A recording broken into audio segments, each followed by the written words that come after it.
پێغەمبەر صلی الله عليه وسلم لە فەرمایشتێکە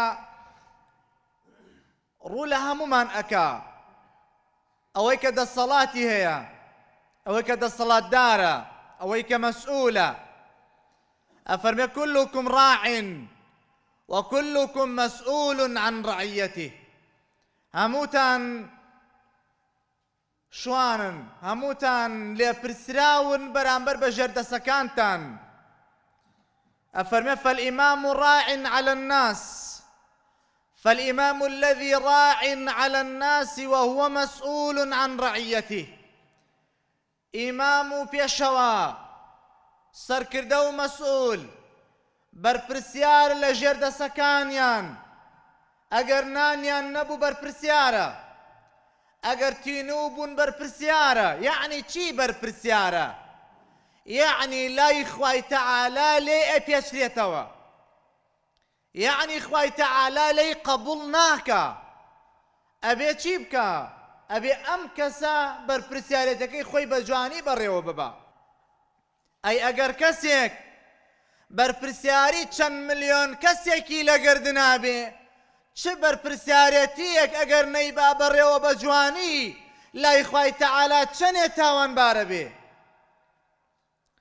خوای تەعالا ئەمەمان فێر ئەکا. ئەوەی کە مەبەستم بوو لەیرە ئەو فەرمایشتەی پێغەمبەری خوایە صلی الله عليه وسلم کە ئەفەرمێ پاشای درۆزن لە ڕۆژی قیامەتا سەختترین عەزابی هەیە.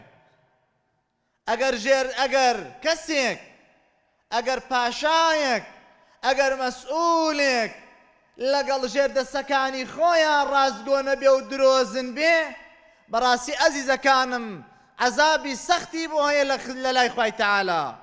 اینجا ئەوەی ئەمڕۆ کە ئەگوزەرێک لە کوردستانە، ئەوەی کە ئەمڕۆ ئەگوزەرێن لە کوردستانە لەو خۆپیشاندانە، خۆپیشاندانەکان کە ئەگوزەرێن لە هەرێمی کوردستانە، هۆکارەکەی عەزیزەکانم ناعەدالەتیە.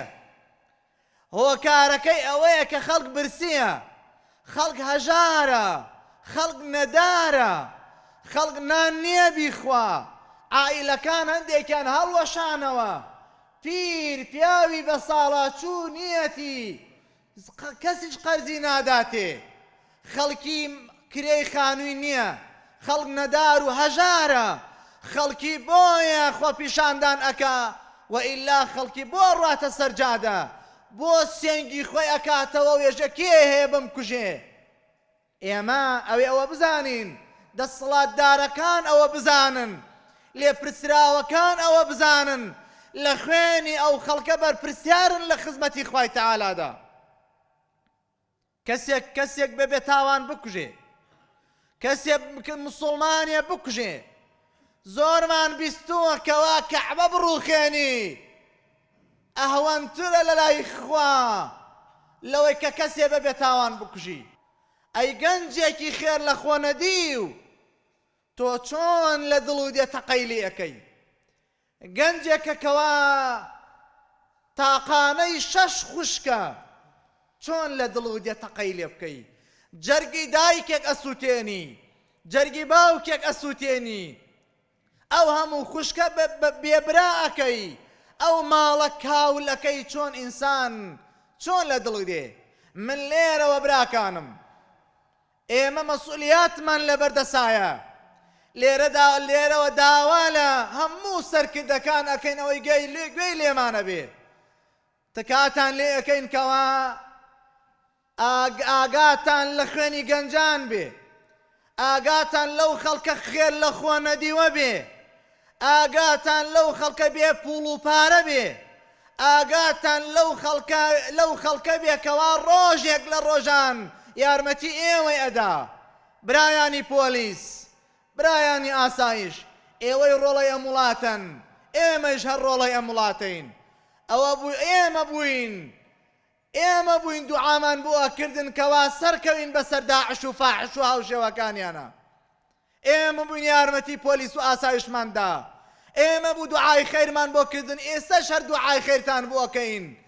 تکاتان لێ ئەەکەین کەوا تەقەل لە خۆپیشاندەران مەکەن، تکاتان لێ ئەەکەین تەقەل لەو گەنجانە مەکەن، جەرگی دایکان و باوکان مەسووتێنن، ڕجاءەکەین وڵات بە گەنجەوە جوانە، وڵات بەم گەنج و خەنگەرمانەوە جوانە، وڵاتێکە گەنجی تیان نەمێنێ کاولە بێ.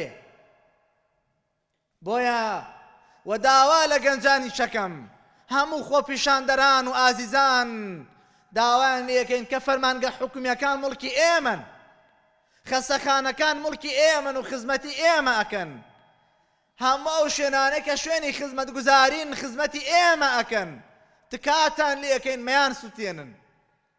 ئەوانە بە پارەی ئێمە دروست کراون، سبەینێ هەم دووبارە بە پارەی ئێمە دروست ئەکرێنەوە.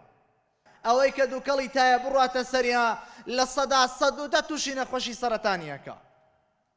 بۆیە ئەبێ ئێمە ژینگەکە بپارێزین.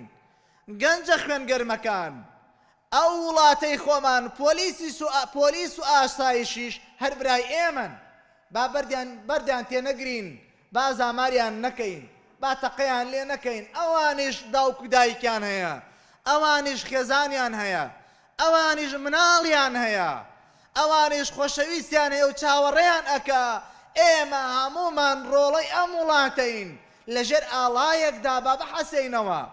خوای گەورە وڵاتمان پارێزێ، گەنجەکانمان بپارێزێ، خوای گەورە خوێنی گەنجەکانمان بپارێزێ، جەرگی دایکان و باوکان نەسووتێنێ، وڵاتمان پڕکا لە خەیر و بەرەکەت، پڕکا لە خۆشی، پڕکا لە ئەمن و ئەمان.